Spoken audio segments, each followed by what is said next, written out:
السلام علیکم عزیز طلباء اور طالبات، گھر پر رہیے، محفوظ رہیے۔ آپ کے لیے آج ہم ایک نئے لیکچر کے ساتھ پھر حاضر ہو گئے ہیں۔ عزیز طلباء، آج کا ہمارا موضوع انٹر سال اول کا سوال نمبر 5 سبق کا خلاصہ۔ تو آئیے آج کے اس سبق میں ہم سبق کا خلاصہ لکھنے کا طریقہ سمجھنے کی کوشش کرتے ہیں۔ سب سے پہلے جوابی کاپی کے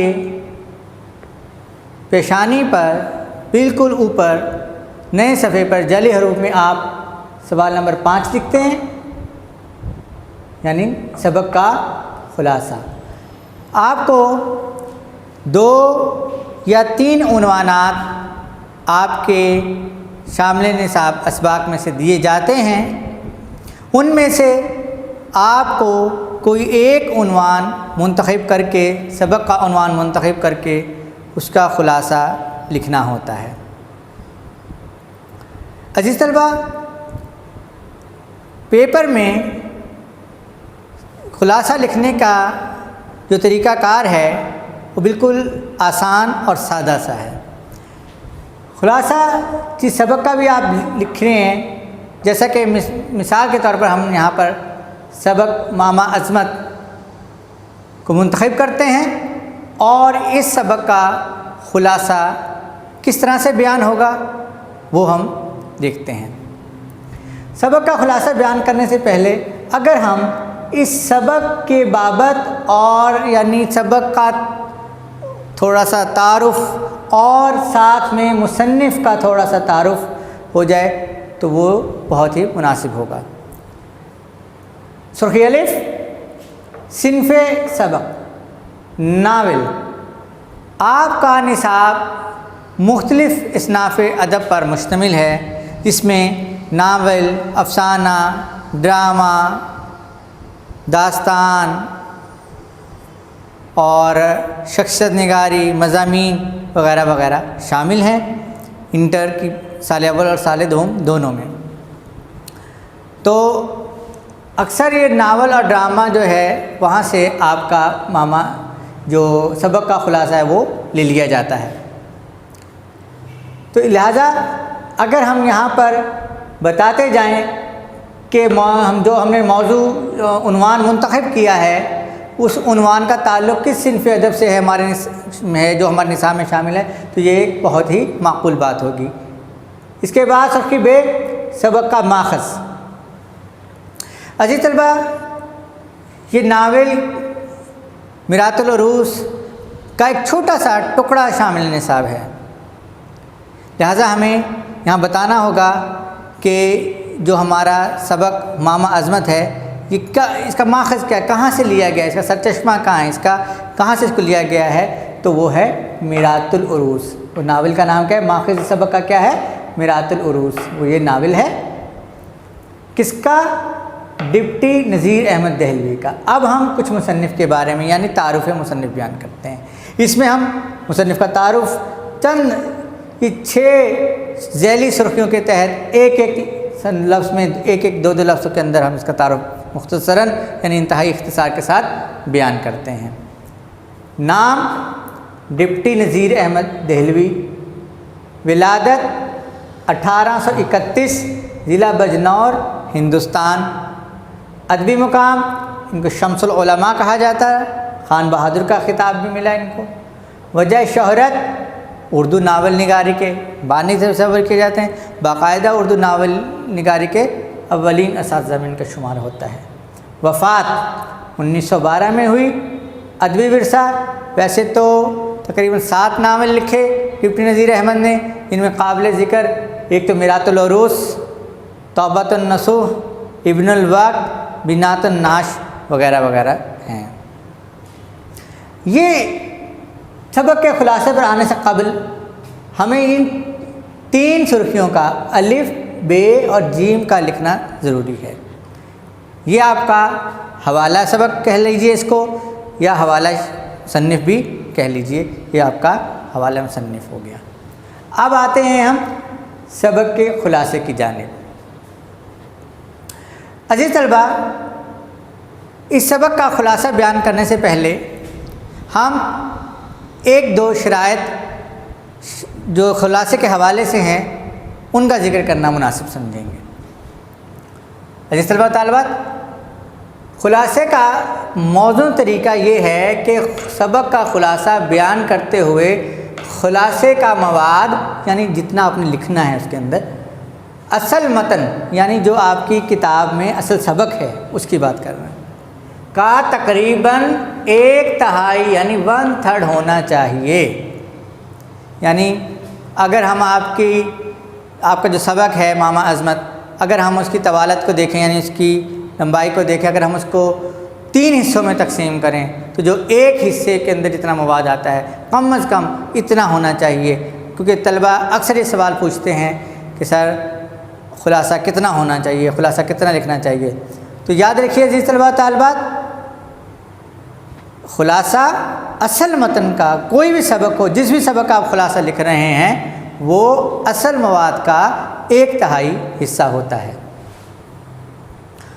اور اس 1/3 حصے میں اس میں تمام اہم نکات کا مختصراً ذکر ہونا چاہیے۔ عزیز طلبہ، کسی بھی سبق کا خلاصہ کرنے سے پہلے آپ پہلے سبق کو 2 سے 3 مرتبہ بغور پڑھیے۔ جب آپ اس کو بغور پڑھ لیں گے تو کچھ نہ کچھ باتیں یقیناً آپ کے ذہن میں باقی رہ جائیں گی۔ اب آپ ان باتوں کو اپنے الفاظ میں تحریر کر دیجئے تو ایک بہترین اور ایک معقول خلاصہ بن جائے گا۔ یاد رہے، اپنے الفاظ میں کوشش کرنا، یہ نہ کیجئے کہ سبق میں موجود الفاظ یا سطور کو ہو بہو لکھ دیا جائے، نہیں، اس کو پڑھیے، بار بار پڑھیے، آپ کو ازبر ہو جائے گا اور آپ انشاءاللہ آپ ایک بہترین خلاصہ خود سے لکھنے لگ جائیں گے۔ اہم بات، خلاصے میں سرخیوں کا استعمال سے گریز کرنا چاہیے۔ خلاصے میں سرخیوں کے استعمال سے گریز کرنا چاہیے۔ خلاصے میں سرخیاں نہیں لگانی، ہیڈنگ نہیں، خلاصہ ایک ہی اقتباس کی شکل میں لکھا جائے۔ خلاصے میں سرخیوں کا استعمال خلاصے کی روح کے منافی ہے۔ خلاصے میں اشعار ہرگز نہیں لکھنا چاہیے۔ عزیز طلبہ و طالبات، یہ بات دیکھنے میں آئی ہے کہ ہمارے طلبہ و طالبات بڑی معذرت کے ساتھ بنے بنائے نوٹس پر اکتفا کر لیتے ہیں، جبکہ ایسا ہرگز نہیں کرنا چاہیے۔ اب یہ جو نوٹس ہوتے ہیں یہ ایک طرح سے مشہوری ہے، اشتہار ہے، معذرت چاہوں گا، ان میں دیکھنے میں آیا ہے کہ بے جا اشعار کی بھرمار کی ہوئی ہوتی ہے، اور طالب علم بھی بغیر سوچے سمجھے نوٹس کو مد نظر رکھتے ہوئے اشعار بھرتے چلے جاتے ہیں۔ یاد رکھیے، اشعار خلاصے کی روح کے منافی ہیں، یہ خلاصے کو برباد کر کے رکھ دیتے ہیں۔ لہٰذا کسی بھی شکل میں، نہ آغاز میں، نہ اختتام میں، نہ درمیان میں، خلاصے میں اشعار نہیں لکھنے۔ اب عزیز طلبہ، اب آپ اپنی درسی کتاب کھولیے اور اس میں سبق ماما عظمت کو 2 سے 3 مرتبہ دہرائیے۔ دہرانے کے بعد اب ہم اس کا خلاصہ بیان کرتے ہیں۔ اصل میں یہ ڈپٹی نذیر احمد دہلوی نے ایک ناول لکھا تھا اپنی بیٹی کی تربیت کے لیے، جس میں انہوں نے لڑکیوں کی تربیت پر روشنی ڈالی کہ اگر لڑکیوں کی تربیت ان کے والدین کے گھروں پر